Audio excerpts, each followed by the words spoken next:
UP में जमीन खरीदने की लिमिट और उससे जुड़े नियमों को समझना किसी भी बायर्स के लिए बहुत जरूरी है।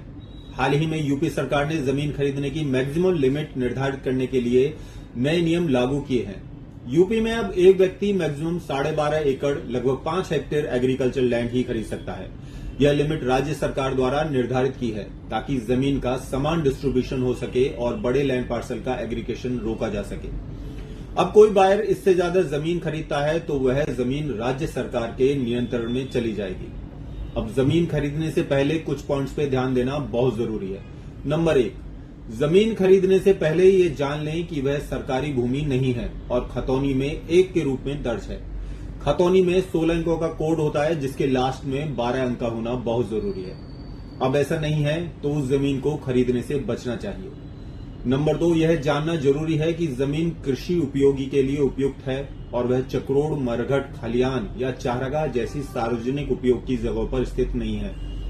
ऐसी जमीन की खरीद से फ्यूचर में कानूनी समस्याएं हो सकती हैं। नंबर 3, जमीन के पिछले 12 वर्षों के रजिस्ट्रेशन रिकॉर्ड की जांच रजिस्ट्री ऑफिस में करें ताकि यह सुनिश्चित हो सके कि जमीन पर कोई भी कानूनी विवाद या बाधा नहीं है। नंबर 4, यदि आप अनुसूचित जाति या अनुसूचित जनजाति समुदाय के व्यक्ति से जमीन खरीद रहे हैं तो स्थानीय जिला मजिस्ट्रेट से अनुमति प्राप्त करना बहुत जरूरी है। बिना अनुमति के ऐसी जमीन की खरीद अवैध मानी जाएगी और वह जमीन राज्य सरकार के कब्जे में चली जाएगी। इंडिया के अलग अलग स्टेट में जमीन खरीदने की लिमिट भी अलग अलग होती है।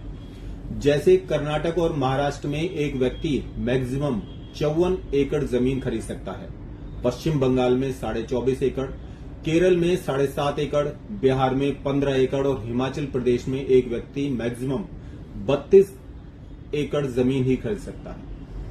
अब आपको यूपी में जमीन खरीदने से पहले राज्य सरकार द्वारा निर्धारित 12.5 एकड़ की सीमा और अन्य संबंधित नियम की जानकारी होना बहुत जरूरी है।